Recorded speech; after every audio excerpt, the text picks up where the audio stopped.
Welcome, Dong.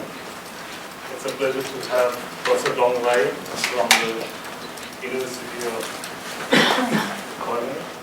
He has been working on the area of compact stars and has been really a master in this field for some time, and it's a pleasure to hear about Neutrons Stars from you. Dong, this is a small welcome. Oh, wow, thank you. Excellent, thanks. You're welcome. Excellent.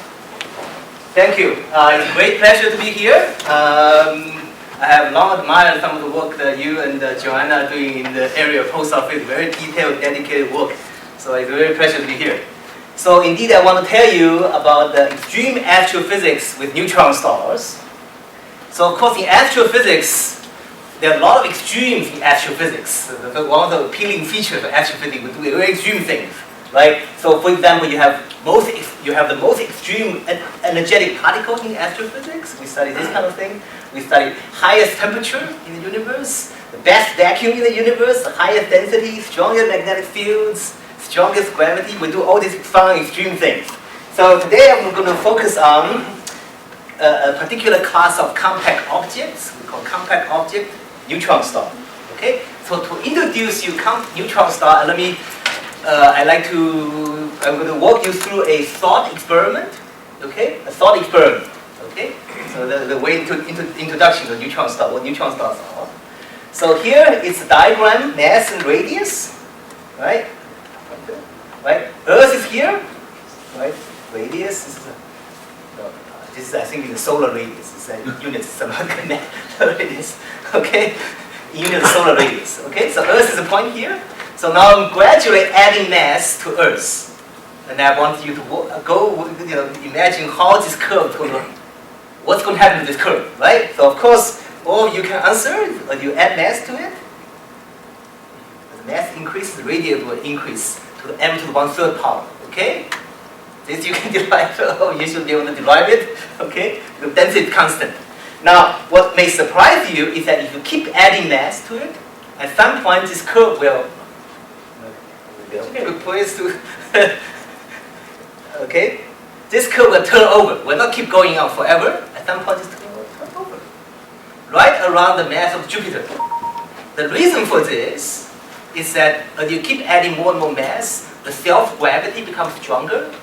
When you have more gravity, the gravity wants to make things smaller. So when you reach the mass of Jupiter, the self-gravity is sufficiently large. The thing actually, if you add more mass, it actually becomes smaller.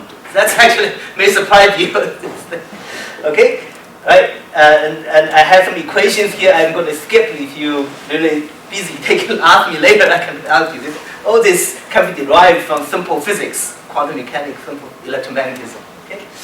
Okay. So keep adding mass to it. At some point, you reach the so-called white dwarf regime, where you can actually derive a very clear relationship between the radius and mass, where you add mass to it, the radius decreases as m to the minus 1/3 power. So in this case, white dwarf, it's basically, you can see here, the white dwarf has mass about solar mass of the sun, but radius roughly about the radius of Earth. So it's very compact. So white dwarf is the first kind of compact object we see in astrophysics. It's very compact.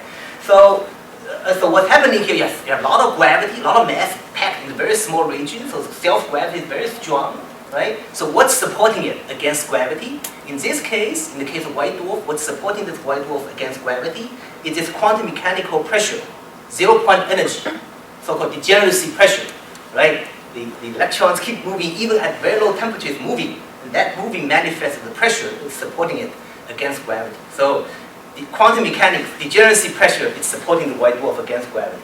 Okay, and if you keep adding mass to it, at some point this curve turns over to a limiting value, and that value is one of the two most important numbers in astrophysics. The first one being the one you may know, Hubble constant, how fast the universe is expanding. This I claim is the second most important number in astrophysics, the Cholesky mass limit.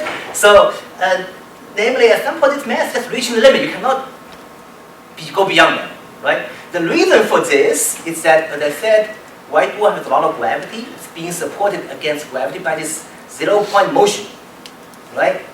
Right? So if you have a lot of gravity, if you keep adding mass, it's become more and more compact.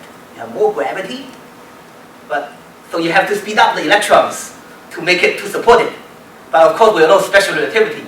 There's finite speed, the upper limit to speed, the velocity of particles, speed of light. So therefore, at some point, when you have pack so much mass into a small region, your electron can only move that fast, right? So that's the reason for you to have this maximum limit, mass limit. So this is limiting mass, okay? So you can see this number, 1.4 solar mass, actually can be expressed in terms of fundamental constant, because this is amazing fundamental constant. You can see it involves G, gravity, photon mass, C, special relativity, H bar, quantum mechanics. Right? So this is a beautiful marriage of all these three things, okay, and giving rise to the Cholesky mass limit. Okay. So now let's continue the experiment. If you keep adding mass to it, dripping mass to it, it reaches Cholesky mass limit. What's going to happen? Well, it can no longer hold it together. It will collapse. Because this is going to, it can no longer be supported against gravity by this quantum mechanical motion of electrons. It has to collapse. Okay, shrink, collapse. It will collapse all the way until the neutron proton in the matter is touching each other, squeeze against each other. Because once you have neutron protons squeezed together, they're very tough, very strong, right? And that's called neutron star, right? So here we have neutron star, where it's a second kind of compact object we encounter in astronomy. You have one solar mass object, roughly, but it's squeezed into a region with diameter about 20 kilometers diameter. Okay, it's so dense such that the mean density of neutron star is a few times nuclear density. Okay, so all the neutron protons are squeezed against each other. They're very tough. Okay, so in the case of neutron star, you have even stronger gravity, but it's supported against gravity by this nuclear force. Neutron proton touch each other. All right. If you keep adding mass to it, well, you get different possibilities. It's a bit uncertain because we don't really know what's happening, how the neutron, when you squeeze neutron proton together, how they interact with each other. Some uncertainties. In nuclear physics, you are in the regime where you're squeezing neutron proton together. So there's some uncertainties, right? So depending on the detailed physics of how neutron protons interact with each other when you squeeze them, you get different behavior. So if you add mass to it, sometimes increase, sometimes decrease, depending on the microphysics, nuclear physics. Okay, right? Right. So we are probing this regime where you have very dense matter, nuclear matter, bulk dense matter, squeezing them in case of neutron star. Keep adding mass to it. Regardless of the detail of nuclear physics, all this curve will turn over, reaching a limiting value. Right?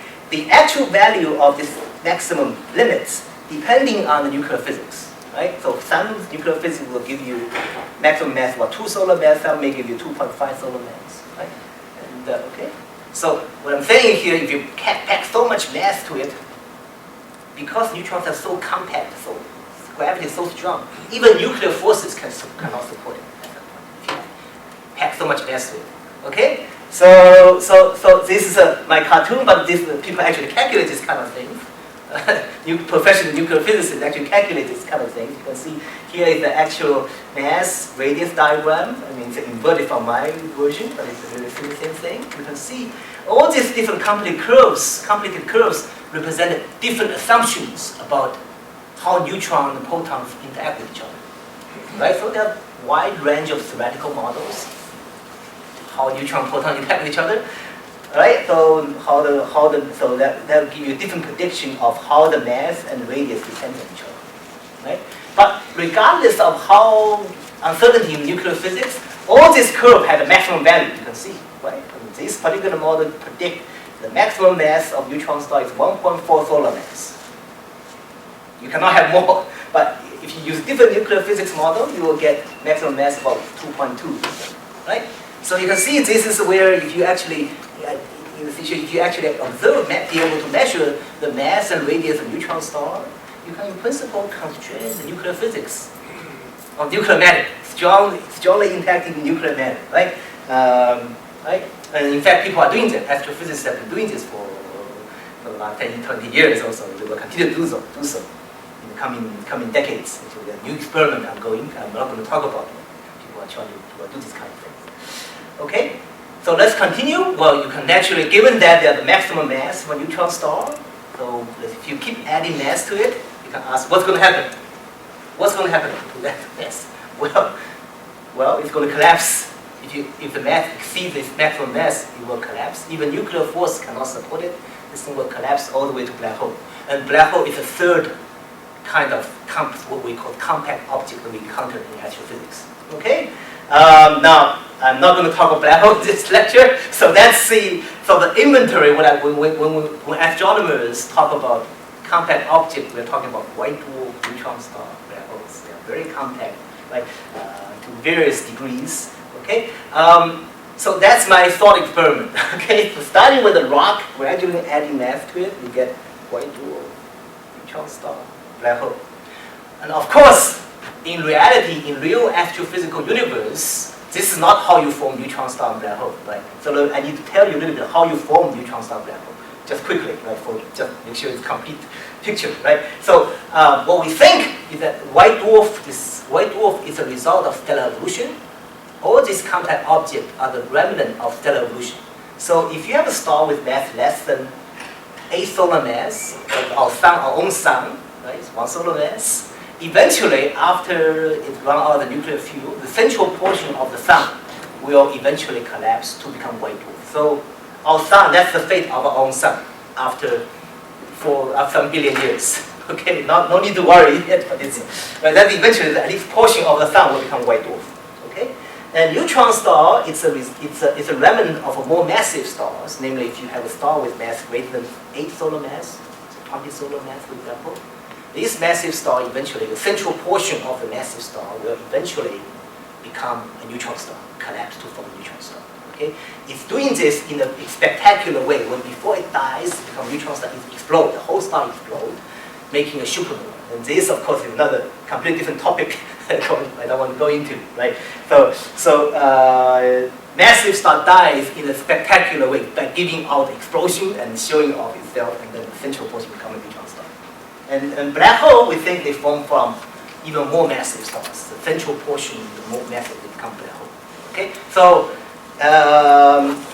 in astrophysical universe, these compact objects are the remnant of the evolution of normal stars. Okay, that's a message you take away. Okay, neutrons are the one particular kind of this. Okay, so this is a complicated slide. I don't want to go into. When you form a black hole in this massive thing, collapse, you can give rise to all kinds of phenomena that we observe. I'm not just making this up. People actually, there are observational, evidence for this kind of thing. So for example, when you form a black hole in this particular way, you may produce so-called gamma ray burst. The burst of gamma ray you observe. And this has been observed. Okay? So that's my introduction of what are these compact objects, right? So it's really, if you think about it, these are really exotic objects. You pack a big mass into a very small region, right? In the case of neutron star, 1 solar mass, pack them into 20-kilometer radius region. So it's very, very dense. So it's a very exotic object. But these days, these have become a routine subject of research. It's showing the progress. We have been studying this kind of object for the last several decades now. The evidence, these are not fictions. We have observed various manifestations of these compact objects in various ways, right? And when we study this compact object, we're not only interested in these objects themselves. For example, black hole by itself. Black hole by itself is very difficult to study. It's dark. Right? It's pretty dark. Right? But the interesting thing is they can manifest themselves when they interact with the environment. So we are also interested in how these, for example, neutrons and black hole interact and influence the surroundings. So when you, for example, in the case of black hole or neutron star, if you dump mass into it, they can shine in bright X-rays. They can make explosions and emit X-rays, for example, right? So we study those things. And these compact objects are now associated with many extreme phenomena in the universe, right? Such as supernova explosion, when the neutron star forms, a massive star dies, they give off the explosion. And gamma ray burst, I only briefly just mentioned by name, right? And increasingly, these compact objects have been used as a tool to study the universe, study astronomy. For example, some of you might have heard about universe expanding, expanding in the accelerated way, expansion rate accelerating, and that's, how do we know that? It's actually use some of this compact object as a standard candle. So for supernova, white dwarf, accreting white dwarf, the standard candle. So using this compact object, one can probe the whole universe. And in addition, these compact objects have been used as a probe to study extreme physics under extreme conditions. And it's not so surprising because I mentioned these are very extreme objects, very dense, very lot of gravity, very high density, and a lot of magnetic field. Right? So this is the theme I want to focus on today in the remainder 45 minutes. Okay, so now from now I'm going to focus on neutron star now. Okay, so neutron star. So one solar mass, 10 kilometers. Something very boring, just sitting there in space. How do we observe them, right? How do they manifest themselves observationally? There are many different ways they can manifest them. Many different ways. There are several different types. So roughly speaking, you can have isolated neutron star by itself here. You can observe them. You can have accreting neutron stars. You have basically neutron star. They're in a binary system, accreting mass, sucking mass of the binary companion, so making bright X-rays. You can have two neutron stars coming together, merging, generating interesting things. So I'm going to talk about each of these things in turn. Okay. So let's first talk about isolated neutrons, the neutron star in isolation. So these have been studied over the last 40 years or so. So this, the most prominent way these isolated neutrons can manifest themselves is through radio pulsars. So radio pulsar is a particular kind of neutron star. That's one particular way they manifest themselves. So radio pulsar, of course, Joanna Rankin is an expert here. You can ask them. If you're more detailed, you can ask them. Right? These are basically you observe them. They just a pulse. Radio pulse coming out in a regular pattern, basically. Every 2 seconds there are pulse. Right? And right. So by now there are now almost close to 3,000 pulsars have been detected. Many pulsars have been detected. Right. Right. And when you observe radio pulsars, this regular pulse, right? Two things you can see, you can detect very quickly, relatively quickly. The first thing is the period. You observe the period, how regular this pattern is, right? So this period we think it has to do with the rotation period of the neutron star, right? Rotation period. Basically, what happens, roughly speaking, is you have a lighthouse, you have the emission, beam the emission coming from the star. So you observer happen to be at the line of sight. So every time the pulse of lighthouse coming toward you, you see a pulse, right? So the observed period of the pulse is the rotation period. That's one thing you can get very quickly. Another thing you can also get relatively quickly is you monitor the pulsar for some time. You can immediately see that the period is not constant. It's actually changing in time. So you can measure the p dot, the period derivative. How fast the period is changing. P and p dot. Okay? Now, just from these two numbers, you can get a lot of things. The most important thing from getting this number is the magnetic field of the pulsar, the dipole magnetic field of the pulsar. How do you do this? The concept is the following, right? You have a star which is rotating, right? The star has a magnetic field. So roughly speaking, you can imagine that it's a magnet. It's a magnet.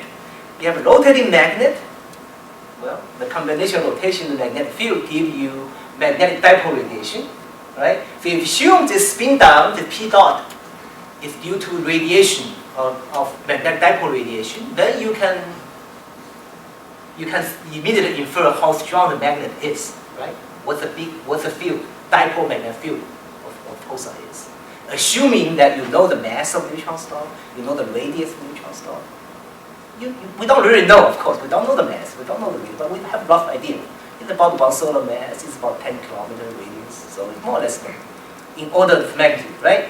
So by measuring these two numbers, p dot, you can immediately infer the dipole magnetic field of neutron star. I should really emphasize this is the really dipole field. Okay?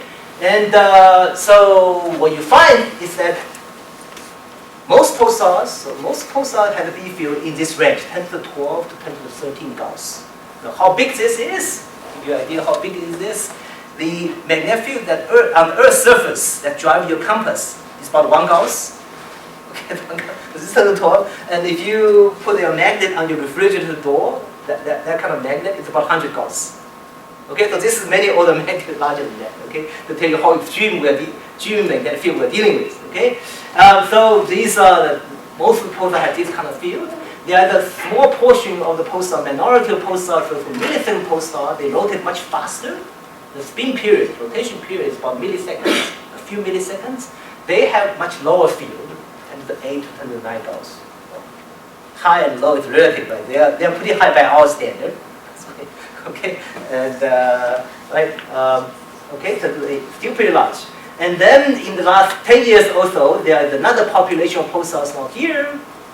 And if you do this exercise, measuring the P and P dot, period and period derivative, you find the P field, dipole field, is 10 to 14 Gauss, even higher.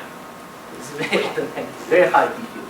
Okay, and of course, radio pulsars, you can detect them in radio, but you can also detect them in other wavelength band. And in fact, you can see them in optical, infrared, X-ray, and gamma ray. So they can also be observed out of all wide range of electromagnetic radiation. So now, radio pulsar, astronomers have been studying radio pulsars for decades now. It's fair to say we still don't understand them. There's still a lot of puzzles, very intriguing puzzles. We don't understand them. This clock is simply just something rotating with a big magnetic field. It's very simple, but if you observe that there are a lot of puzzling things, right? I'm sure people here, Joanna can tell you much more detail, all kinds of complications. But even beyond the standard radio pulsar puzzle, there's some new art behavior that was just found in the recent years, the last 5-10 years or so. For example, let's give you some example. This is RATS, so rapid rotating radio transient. So this we don't know what they are, but they most likely some manifestation of radio pulsars. What happens if you have a pulse just lasting for a few milliseconds, then you don't see them, and some other time you have another radio pulse. It's somewhat irregular. It's just radio pulse. Come on.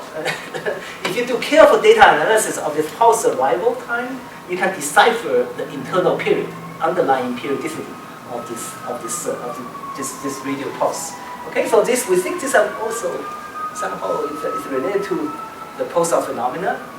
Another one that of great interest here is intermittent pulsar or mode-changing pulsar or sometimes a pulsar. This is even more strange. They have pulsar behave very happily, regularly, emitting pulses, and then suddenly within minutes become dark, become quiet, nothing. You don't see anything, and for 2 weeks nothing happened, and then 2 weeks later, come on again.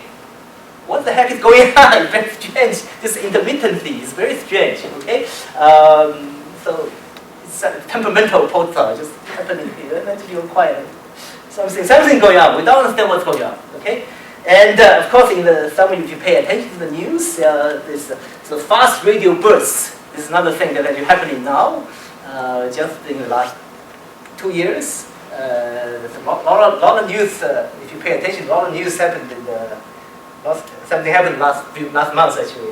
There's a lot of news on this thing. Fast radio bursts. These are again just you see something that bursting out with some pulse. You don't know what they are. They probably far away because by measuring the property of the pulse arrival, you think they are from far away, not in the galaxy. But what they are, we don't know. Okay, they may be related to this neutron star phenomenon. Okay, so a lot of puzzles here. So that's the first way isolated neutron stars manifest themselves. Another way that isolated neutron stars can manifest themselves is called magnetar. That have been observed about. These are neutron stars powered by super strong magnetic field. It's a field greater than 10 to 14 Gauss. And I don't want to go into the detail. The buzzword is people study this kind of thing. They recognize that this very strange object called soft gamma repeaters, and another kind is called anomalous epsilon pulsars. They don't emit radio emission, but they emit X-rays. Some periodicity, very strange, very bright, and okay. And we now think these all belong to so-called magnetars. And what peculiar about these kind of objects is that they have fields so strong that most of their radiation is powered by the magnetic fields. energy dissipation of the magnetic field. All the energy that you see ultimately comes from the dissipation of the field, magnetic field. Okay, so for whatever reason, the magnetic field gets dissipated and then get transformed into radiation. And so these are magnetars. They are also quite temperamental. They have flares, bursts. They don't just sit there quiet. They have, star quakes, for example, maybe that happening. The whole thing is changing in a global way. You can actually see, and it actually some years ago there was the magnetar outburst actually affected the communication on the Earth because the radiation coming from magnetar, perturb the ionosphere of the Earth, so affect the communications of the satellite. So then actually, this object so far away, thousands of light years away, but yet their radiation, because when they are burst, they generate such a large amount of energy, they can affect the ionizations of the ionosphere. Right? So they have big bursts, flares, and so a lot of puzzles concerning these magnetars. And then you also have this sort of boring neutron star, just sit there doing nothing, just sit there in space, and you don't see their bursts, they're just sitting there, seems very boring. But they are also quite interesting because you can actually, they are very hot. These objects are very, very hot. They're not, the temperature, the surface temperature is very hot, millions of Kelvin. So when they have millions of Kelvin, they emit X-rays. And if you have very good X-ray telescope, you can actually detect those X-rays. Right? This sounds like very simple, but it's actually very challenging because if you think about it, it's a very small object, very far away, right? You have to build very sensitive X-ray detector to be able to see those X-rays. So that has been seen, and right, you can even do spectroscopy. You can sometimes for some systems you can actually see spectral lines, absorption lines from the system. The line and right, have been seen. And in one object, I want to think of this particular object is very intriguing because it's actually a very good. If you look at you have very good X-ray telescope. You look at this thing, you find the X-ray radiation. It's almost a perfect black body radiation. Textbook level black body radiation. This is the second best black body in the universe. The best one is, anybody know? Big Bang, CMB produce the best black body, and this is the second best black body, right? It's not easy to produce black body, because to produce black body you have to have a perfect condition. You have to imagine the radiation will remain perfectly intact with each other. It's very difficult, right? And the sun is not black body radiation. It's actually, we talked about when you learn physics, you learn black body radiation. It's actually not easy to see in nature a real black body emitter. And this is it's very good. Okay, so I'll come back to this a bit later. So now some of these objects also have rotation P and P dot measured. So again, doing that exercise, assuming the slope, the P dot is due to magnetic dipole radiation, you can infer the B field. They are very high, 32 to 14 dots. So maybe they are the descendant of magnetars, right? And or maybe they are radio pulsars. We just don't see them. Maybe just sitting there with the pulse of the radio beam pointing away from us, so we don't see them. So we don't know. I put a question mark here because we don't really know. So that's another manifestation of neutron stars. And then finally, we have the so-called CCO, central compact object in supernova remnant. So I mentioned the supernova explosion earlier on. When you have explosion, this explosion is not into the vacuum, it's into interstellar medium. This explosion leaves behind a remnant, emitting all kinds of radiation. So in some of the supernova remnant at the center, there's a point here. Well, this point is actually a neutron star people have detected with a big, powerful telescope, right? So there are about a half dozen, also more than now by this time. Their point source have been detected at the center of supernova remnant, right? And this thing is certainly a neutron star most likely. And again, you can measure the period and period derivative, infer their magnetic field. But strangely, the dipole field of this object is relatively small, 10 to 11 Gauss or less. Very strange, right? Because these neutron stars are embedded in the supernova remnant, so they are very young. And yet their field, at some point, is lower than the the typical value, most radio pulsars are 10 to 12 Gauss. It's a bit strange, right? Sometimes as you get older, B field is stronger. Usually you think things decay, right? But this gets stronger. It's a bit strange. Okay, we don't understand what's going on. That's a fair answer, fair statement at this point. Okay. Now I want to have a comment on the magnetic fields of neutron stars. Emphasize everything I said when I say magnetic field. Right? These are the dipole field, inferred, not direct measurement. Right? You measure period and period derivative, and you assume dipole radiation, you get a dipole field. Right? And there is evidence that the neutron star magnetic field is much stronger than the dipole field. There may be hidden magnetic field inside the neutron stars. I don't want to go into detail, right? And for example, this particular object, the dipole field is 10 to 10 Gauss, but there's a reason to believe that inside the neutron star, the B field, or near the surface of the neutron star, the B field is much larger, 10 to 14 Gauss, okay? And there are several kind of systems where, this particular system there, magnetar, and this dipole field normal, but yet it's a magneton. So it's very strange, okay? And from radio pulsar observation, there's also some evidence that to explain some of the radio pulsar observation, you really need a surface field much greater than dipole field. So this is actually a very important problem, I think, try to really infer what is the true magnetic field of the neutron star. And that's very important, okay? So that's the summary, the sort of inventory of isolated neutron stars. We have radio pulsars, magnetar, radio quiet. So they're all quite different. So why do we care? Well, we care because what's the goal of doing this kind of thing? Well, clearly we want to understand what's the link, connection between these different manifestation of neutron stars. Right? Well, how they are related to each other. Are they descendant of one to the other? How they evolve? Right? Why you have this different manifestation? Right? What determines the key property of a neutron star? And we want to understand, for example, why you are radiated, how they manifest themselves, right? The radiating processes in the neutron star atmosphere and also in the so-called magnetosphere. What's going on? Why you have this burst of radiation pulse coming out, right? What's the emission mechanism? That's a long-standing question, but that's very important, I think. And then you can also, of course, use neutrons. I already alluded to, right? That you can use the neutrons to probe the physics under very extreme conditions, right? Neutrons have very strong gravity, very high density, strong magnetic field. So by looking at some of the property of these neutron stars, we can learn something about probe the physics under very extreme conditions. So now let me give you some example of these last points, right? What kind of extreme physics we can expect in such an exotic neutron star, right? So this, of course, there are many, many examples. I could spend hours talking about these things. I'm going to give you two examples, right? Two examples to probing extreme physics of neutron stars. The first one, so extreme physics, I'll give you two examples. The first one, I want to talk about matter in very strong magnetic field, right?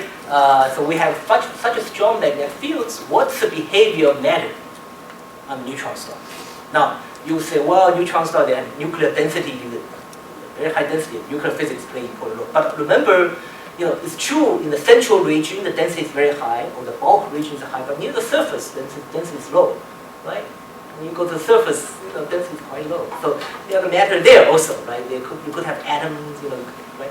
You can just ask general question, what's the behavior of atoms and molecules and condensed matter in such a strong magnetic field? Because this is the kind of field that we don't encounter in laboratory. You cannot create in laboratory. So you can ask, what's going to happen? What's happened to the atom, right? So the first question you should, before you say strong magnetic field, you want to ask, what is strong by strong? One of the important things when you study astrophysics is you learn that everything is relative, right? When you say strong, how strong?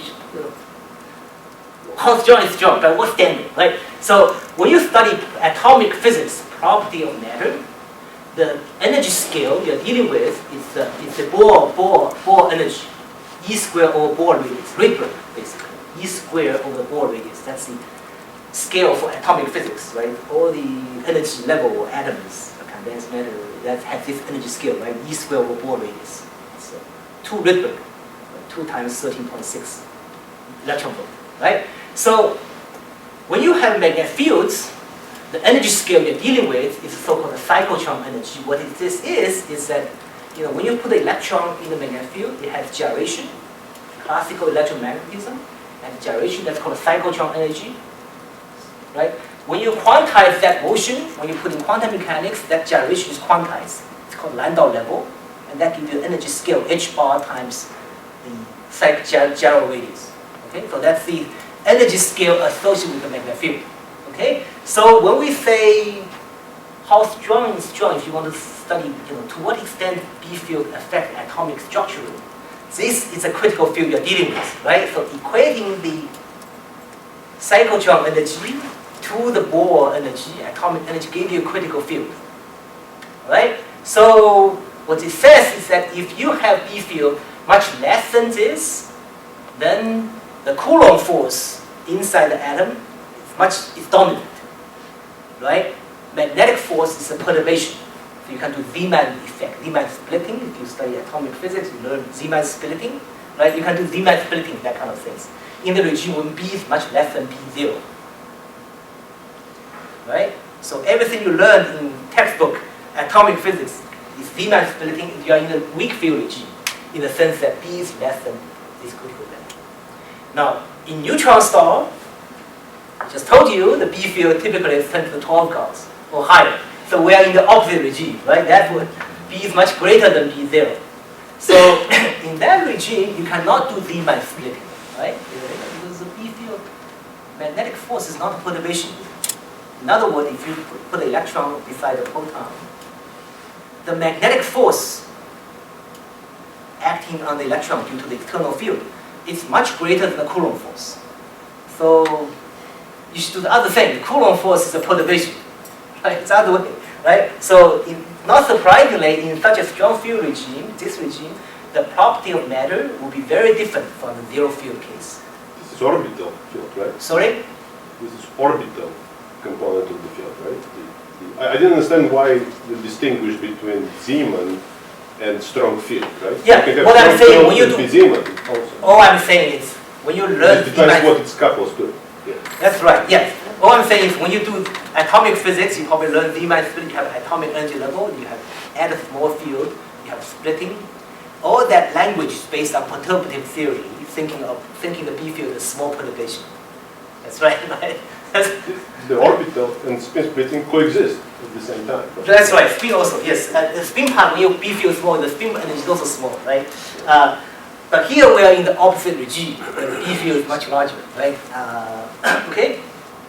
So as a result, for example, the atoms is very different from the zero field. For example, hydrogen atom, proton, one electron, become elongated, right? The atom is actually become a cylinder. Not so surprising because, it's transfer to the B field is constrained. The motion of the electron is constrained by the B field.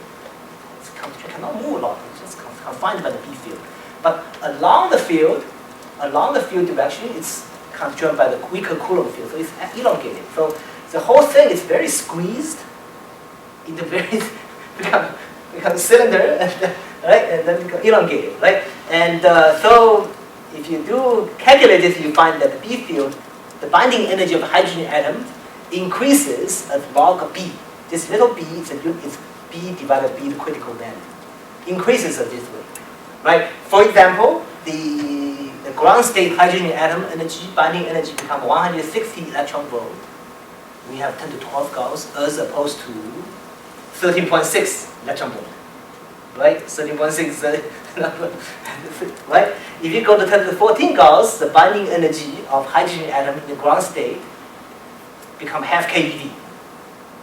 So it's much larger than the 13.6 that you are used to do, right? Okay? And so binding energy is greatly increased. And the atoms can combine into molecules and molecular chains. You can add atoms together along this chain. You can, by covalent bonding, you can put molecular chain, long chains, and you can put chains together into a condensed matter, three-dimensional condensed matter. And these can be, you can estimate the energy scale of the scaling this thing. And right, so these condensed matter, they are squeezed by the magnetic field. Yeah. Right? So even at zero pressure, even if you don't squeeze them, if you don't exert external pressure to do it, they have the zero pressure density is about 1,000 grams per cubic centimeter. Right? Depending on the field strength, you can for 10 to 12 Gauss field, the zero pressure density of a solid is about 1,000 grams per cubic centimeter, as opposed to a few grams per cubic centimeter. Right? All the condensed matter we see in this room, myself included, condensed matter, everything in density is, is about a few grams per cubic centimeter. What I'm saying here is when you put this thing in the strong magnetic field of 10 to 12 Gauss or higher, the zero pressure density, condensation density, is much higher. It's simply because magnetic field help confine it, squeeze it. Okay? And so it's quite different. And so I told you that strong field increase the binding energy of atom, molecule, condensed matter. The key things, I repeat, right? So basically, this how the B field scale depends on related to B0, right? The energy of the atom scale is log B squared. The energy of zero pressure binding energy of solid scale is B to the. I did not derive this. I mean, the scale is power law function of B. So you can see you have the B field increases, this power law will eventually become very important. So the difference between the binding energy of atom and energy of zero pressure solid is what we call cohesive energy. How cohesive a solid is, right? If you want to have a solid, this must have a finite cohesive energy. So how much energy you take to break up a solid, basically, is okay. So you're comparing this difference between this energy of individual atoms and energy of a unit of atoms sitting in the solid, right? So to really determine the cohesive property of the solid, how strong the solid is, you have to do both things, calculate energy of atom and calculate energy of solid. Okay? And to do this, you have to do quantitative calculations. So we've done this actually a couple years ago, some years ago. Right? And we use sort of density functional theory. Some of the experts may know what it is. I don't want to go into detail. With the improved accurate exchange correlation energy, and we have to do the band structure. In this case, the band structure is one-dimensional. So actually, it's actually easier than terrestrial solid, because terrestrial solid is three-dimensional. Here it's one-dimensional. So actually, in some sense, it's easier.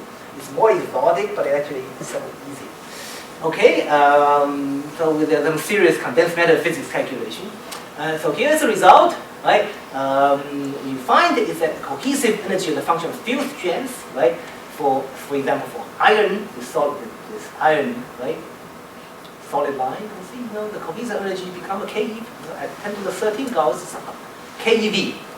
If you keep increasing the field, it can become, hundreds of thousands, tens of KeV.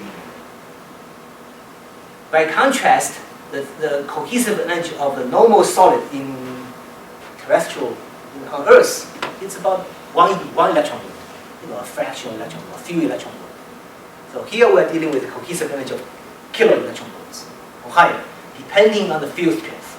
Okay? Now you say, well, why do we care? Why do I bother with this thing? Why do you care? Why do you do it? Well, it's fun to calculate over the different from terrestrial. Why do you care? We do care because there are actually implications, astrophysical implications that can affect observations. Okay?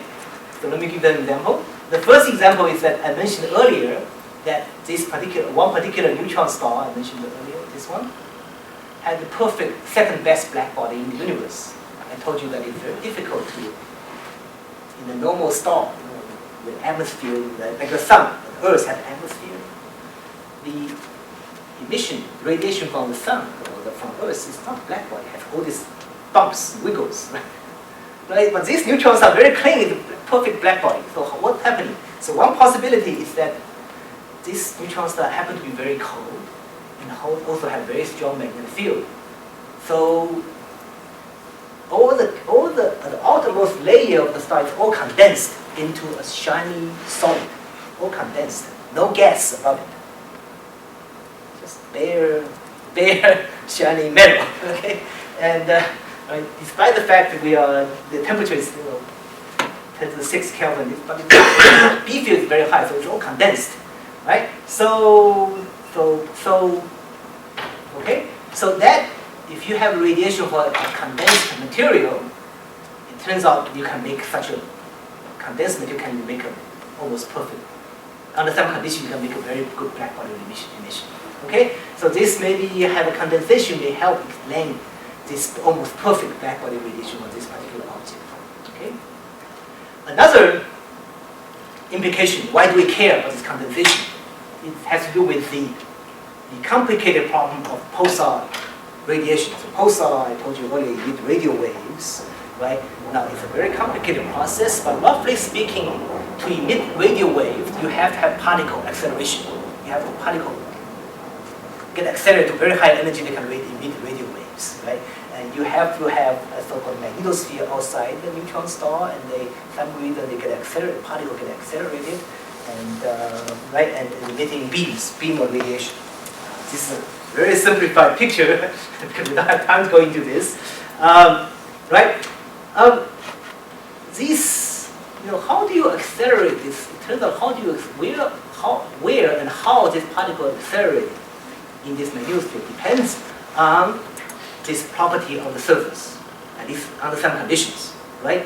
The reason for this is that when you have a rapid rotation and magnetic fields, you can easily generate a lot of electric field. This is something you may get a hint of if you think of Faraday disk. If you study E&M, electromagnetism, when you have a rotation, you put a disk in the magnetic field, you generate electromotive force, a lot of electric field. Like here, neutrons are the perfect combination of that. Rapid rotation, strong magnetic field, and then you can generate a lot of electric field. So electric field, when you have large electric field, you can pull charged particles out of the surface, right? So the ability to pull charged particles out of the surface depends on how strong the solid is, right? So if you have very strong solid with high cohesive energy, then it may be very difficult to pull charged particle out. Then the electric field will be there, allow you to accelerate the particle and accelerate some other particles. On the other hand, if you have weaker solid with weaker cohesive energy, then the particle can just freely come out. Then you can short circuit this thing, and you can affect. So again, I'm sort of talking about it in a very simple-minded way, but the general idea is the cohesive property of the solid will affect the accelerator that we know must be lying in the near vicinity of the neutron star. Okay, and so even this condensed matter physics can affect this problem. Okay, gap. This terminology means accelerator, basically. Gap means okay. Depending on the field strength and temperature, you can have where the acceleration is taking place. That can affect the observation of radio results. Okay, so that's the short answer to this complicated problem. All right, so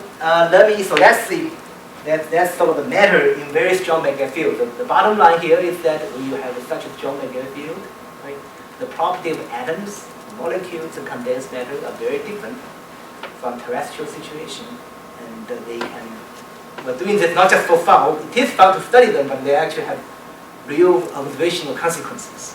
Okay, so now let me move on to discuss briefly some other exotic physics we can do with magnetic neutron star.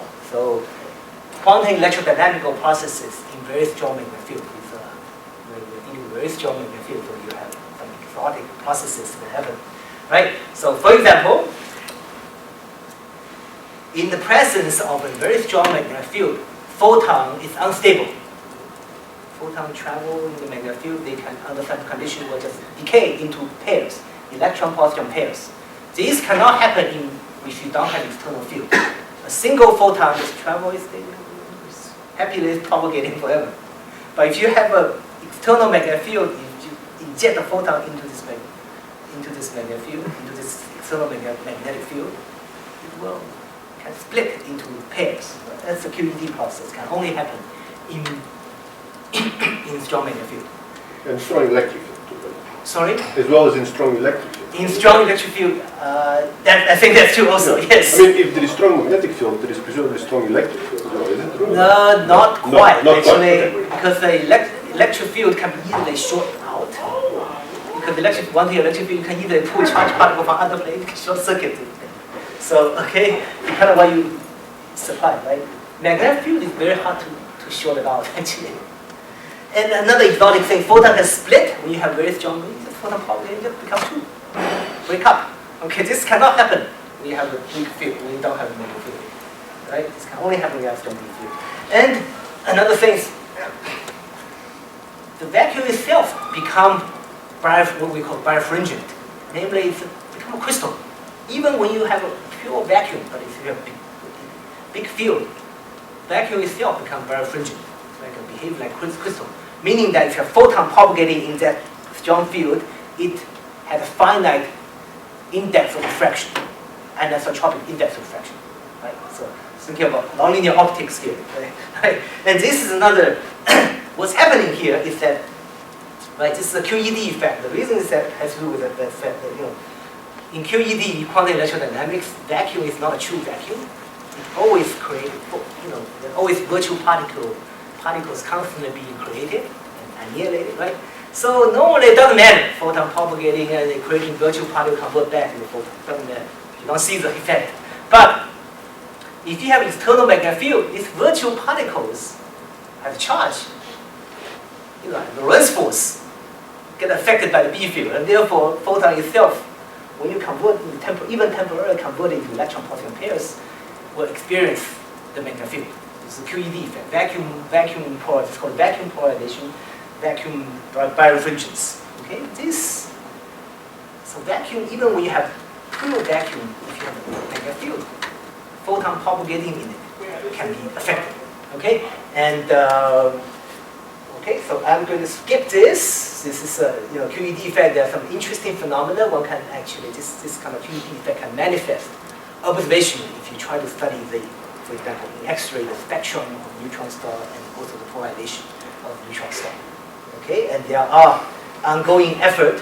I'm involved in some of these things. People are trying to build space detectors, space-based telescopes, trying to detect polarized X-ray radiation from neutron stars. And some of these QED phenomena may be observed. Okay. All right. So I have 6-7 more minutes. So I finished the isolated neutron star portion of the talk. In isolation, they can be rather interesting. Why they're interesting? Because you think why they're just because they have magnetic field, they have rotation, right? And that's why because so many exotic things happen. Okay. So let me now move on briefly and talk about the other flavors of neutron stars, how they manifest themselves. So a lot of the times neutron stars are not far, they are in binary systems. They have neutrons. You have neutrons that they're orbiting another normal star like the sun. They're orbiting together in binary systems. When this system becomes close, of course, the gravity for the neutron star is going to suck mass, accreting mass from the binary companion. So in that case, we have accreting neutron star. Matter coming from the binary companion gets sucked into the neutron star, gradually falling onto the neutron star. And these kind of neutron stars have been observed, have been detected, and astronomers have been studying them. And right, and they have very interesting properties that, like for example, if you study the X-ray radiation from these kind of accreting neutron stars, you find that their radiation is not steady, not just emitting constantly. They have this underlying periodicity. If you look at light curves, they have fluctuations. If you do Fourier transform of light curve, you find that underlying periodicity, quasi-periodic oscillations of the fluctuation. And by studying these oscillations, quasi-periodic oscillations, one can infer how the mass accretion process works. I mean, accretion, eventually the matter is coming from the binary companion, eventually falling onto the neutron star, getting very close to the neutron star, right? So you can actually study how this matter moves around the neutron star. That's interesting because neutron star has strong gravity. You're essentially using this quasi-periodic oscillation to probe the motion of matter very near the neutron star. So that's a very interesting thing to do. And finally, we'll talk about merging neutron stars. So neutron stars can be found in pairs, two neutron stars orbiting each other, and sometimes orbit one neutron star with a black hole, right? And they're orbiting each other, and they can generate interesting things. And these kind of systems have been observed I'm sure most of you know this. About 1970s, right? So Host Taylor, they discovered this binary radio pulsar, two neutron stars orbiting each other, right? In binary, one of them is a pulsar, radio pulsar orbiting each other, and well, so you have essentially what you have is a clock. Pulsar is a clock orbiting another unseen companion, which we for all kinds of reasons we think is a neutron star. Most importantly, of course, is that by monitoring this clock, this pulsar pulse, over many decades, you can infer not only the property of the pulsar, but also infer the property of the orbits, orbital period. What you find is that the orbital period is gradually changing, gradually becomes shorter and shorter. Namely, the orbit is decaying. Right? So, 8-hour period, I think. 8-hour period, good. 8-hour period, but it's because you can monitor how the period change. It's gradually changing. Okay? And here it's gradually decaying. The orbit is gradually shrinking on time scale of several 100 million years. So we're not going to see in our lifetime, but you know, next generation, future generation, eventually. Anyway, but it's going to decay. It's decaying. The important part is the orbit is decaying. Why is decaying? Well, it's of course it's the prediction of Einstein's general theory of relativity. Einstein's theory of relativity predicted that when you have two big bodies orbiting each other, it's emitting gravitational radiation, right? And its gravitational radiation is at the expense of the orbital energy, so it's radiating energy, therefore the orbit is shrinking, right? And this line prediction from general relativity agree with the data point. You can see high precision. So this is of course so orbits this thing eventually will shrink, and it's a strong prediction of Einstein's theory of general relativity. So of course, when eventually we have two neutrons that merge, something spectacular can happen. Of course, here's a simulation from a decade ago. People have done refined, but this is the first one. And two neutrons are coming close together, merge, messy hydrodynamics process. Eventually, the combined neutron star collapse to a black hole, leaving behind a little bit matter moving around. And this is a numerical simulation using full general relativity, using nuclear equation state and things. Okay. And this merging process, when two neutrons are coming together, not so surprisingly, you can produce exotic phenomena you can observe. And one of the phenomena you can observe is so-called gamma ray bursts, maybe. Some of the gamma ray bursts may be produced by this process. Two neutrons are coming together, and then they become very bright, emit a ray of gamma rays, a pulse of gamma ray. And that we have observed. Okay, astronomers have observed, have studied. And, and of course, when they come together, they also emit very strong gravitational waves. In particular, of course, always radiating gravitational wave. When you have two bodies orbiting each other, you always radiate gravitational wave. But what's particularly interesting is that in the last 3 minutes of the binary's lifetime, before they actually touch each other, last 3 minutes, it's actually quite interesting, it emits gravitational radiation that can be detected directly. And you probably pay attention to the news 2 months ago, okay? And the last 3 minutes is emitting gravitational wave with a frequency between 10 to 1,000 hertz. And that's a frequency band that can be directly detected by LIGO, right? And so it's emitting this kind of quasi-initially, the two orbiting each other, emitting this in spiral waveform, very simple. Eventually, of course, the two stars touch each other. It's a mess, generating something, right? And and this is, of course, gravitationally generated gravitational wave that can be detected. And of course, gravitational wave, it's probably enough. If you read enough video, look at the video last 2 months, you can see a lot of this kind of thing because of the big news from LIGO, right? Gravitational waves are the warpage of space-time. When you have these two bodies orbiting each other, they perturb the space-time, which propagate to us on Earth, right? Right? So what that manifests itself, gravitational wave manifests itself is that when you have two test beds sitting there in free space, hanging there, right? You just sit there forever, but if you have a wave passing by, gravitational wave passing by, it perturbs the space-time such that the separation between the two test beds is going to oscillate. And that, of course, is how LIGO works, right? You have L-shaped interferometers, you have 4 test masses, when there's no wave passing by, this length, the distance between this arm and this arm are equal to 4 kilometers. When wave passing by, it perturbs space-time such that the distance between this arm and this arm changes as a function of time. So in the periodic manner. So squeeze here, stretch there, right? And this delta, the change of the relative length of these two arms is equal to dimensionless number h times the length of the arm, 4 kilometers in the case of arm. So it's a very weak signal we are talking about, 10 to the minus 21. So this is, even with 4 kilometers, you are talking about length, difference in length of 10 to the minus 16 centimeters, much less, 1,000 times smaller than the length of the proton. So how do you detect this? Because this is something very interesting in physics, experimental physics we talk about. Okay, and this LIGO being, right, and as you know, of course, 2 months ago they announced the detection of gravitational wave from 2 black holes, not neutron stars, 2 big black holes orbiting each other. They have been detected, and they have and this is sensitivity has not reached the advanced LIGO yet, but yet detected. Okay, they've been detected, and that was very exciting, of course, right? So that one is 2 black holes, 2 big black holes. The reason you can detect it is that when you have 2 big black holes, very big mass, 30 solar mass black hole, it's easy, the signal is stronger.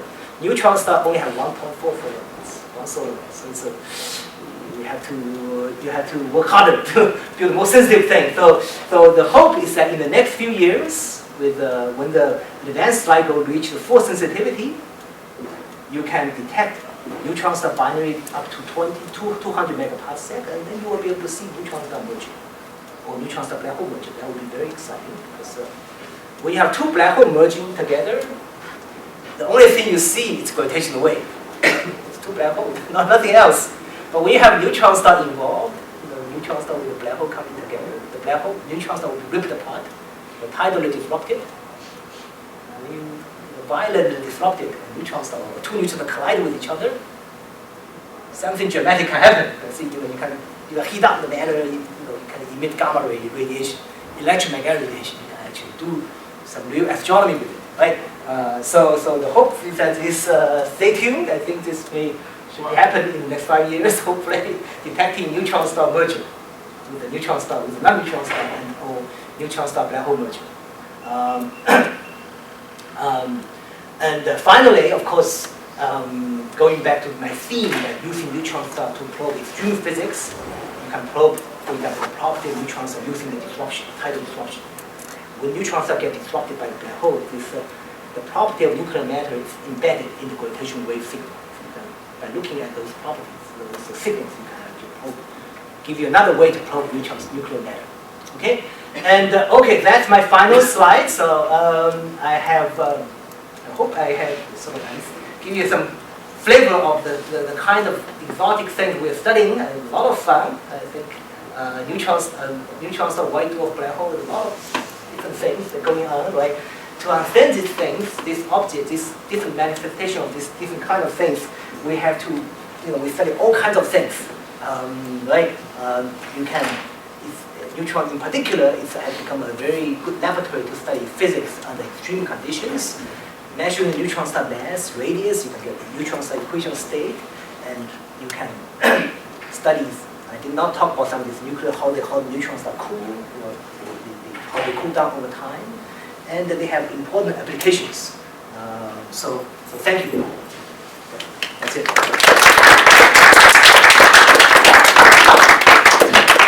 So thank you, Dong, for this very engaging talk. And if you have any questions. So what causes the strong magnetic field in the neutron star to start with? Great question. Great question. I always ask it that. This is a great question. The answer, Okay, it's well, there are several ways. I think the simplest way is just the sun. Yeah. Most of the stars have magnetic field. Yeah. Okay. So what? Earth has magnetic field. So since I don't know anything about astronomy, why do the stars? What causes the magnetic field? So strong. Why is so strong? That's right. Okay. So the simplest one, the standard textbook picture is that all stars have magnetic field to some degree. Weaker one right? Earth has a magnetic field, the sun has a magnetic field, right? The sun's surface has a magnetic field, and massive star, which is the progenitor of neutron star, they have magnetic field, okay?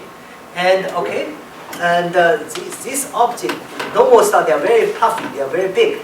But now if you imagine, collapse this thing, shrink this, collapse this, because to form neutron star out of ordinary star, you have to shrink the thing in size, compress it, you have to collapse, right? There are many other manual compression we're talking about, okay? So now, if you have a good conductor, matter is actually a good conductor, right? When the matter collapses, it actually drags the magnetic field line with it, conserving the flux. It's called flux conservation. This happens when you have a very good conductor. When the matter falls, the field lines get dragged together with it. So flux is conserved. So B times the area is conserved. So B times the size squared is conserved. So given the initial field, which may be weak in the normal star stage, R is large. If you reduce R, the B will increase by the ratio of radius squared. So that's one way to generate very strong magnetic field. So in that sense, it may not be so surprising that this most compressed object has very strong magnetic field, right, simply due to the compression. So in the case of the Earth, am I correct that people think that, I don't know, some iron in the Earth's core or something like that? What causes it? Oh, okay. Okay. Just so with to one have word, to have magnetic iron, field, is it to have magnetic field, you need current, electric current. Right, okay. Okay. So you need to have electric current. So inside neutron star, there's certain electric current. So what you need is to have electron and photons move have slightly different drift at different speed. They're all moving, but they have slightly different speed. So you need a current. So the current, electric current that's responsible for the B field could lie in the center of the neutron star. Basically, you have electron and proton. All you need is that they move relative to each other, right? Right? If you have a plasma, you have an ionized, everything's ionized. You have electron protons. By the way, another thing I did not say. Even though we call this neutron star, it's actually not pure neutron star. You actually have electrons and protons, a small fraction. Mostly neutron, but you still have electron proton. So when electron and proton have slightly different bulk velocity, drift velocity, you have electric current. So it is this current, electric current, that is responsible for the B field. Now, as to where the current lies, in the center or in the crust or in the outer region, that we don't really know. Okay, so it's ultimately electric current, right? So what I said earlier, what's generating those currents, maybe due to this flux conservation. So electric current, like orbital currents, like in atoms. Or could be not necessarily. No such thing. It's just a bulk motion. By the way, when you have such high density, the concept when in the central region it's all squeezed. Maybe God. Everything is ionized. Yeah. I talked about atom earlier on. It's near the surface. I talk about atom. But when you go to the bulk region of the star, everything is squeezed. Everything is ionized. So the motion is not the. It's really the motion, bulk motion of electrons and protons. They all move. The bulk, large-scale motion. This is what's happening to the Earth also. The Earth's core, the electron, proton, some molten core, there's relative electric current. Ultimately, the current is due to motion, relative motion between electrons and ions. Any further questions? What percentage of the neutron core is actually protons, not A few neutrons? percent, 1-2%. 1 to 2%. 1-2%, yes. So this is one that we call that neutron star. You cannot have pure neutron star. It's actually It's very small percentage. percentage. That's why we call it neutron star. It's mostly neutron. The reason it cannot be purely neutron is that, as you know, a free neutron and a pure neutron will decay. Lifetime is half-life is 10 minutes, right? So pure neutron will decay, but once you have some proton, it will inhibit the decay. So if you work out, do the balance, right? Neutron decay into proton electron, but once you have enough electron proton, the electron proton can be combined into neutron. The balance, you find that at nuclear density, a few times 10 to 14 grams per cubic centimeter, the proton fraction is about a few percent, 1%. Yes? So you squeeze atom, so the radius is much smaller, but it's a cylinder. Yeah. The cylinder height, It's also small, but Also not as small. also smaller, but not as small as not as this small part as squeeze. radius. Yes. Okay. So So it's everything is small. everything is small. That's why the binding energy is increased. So, High. Yes, exactly. Yeah. So it's elongated. Both sides is squeezed, but this side is squeezed more. Right. That's why the binding energy is high.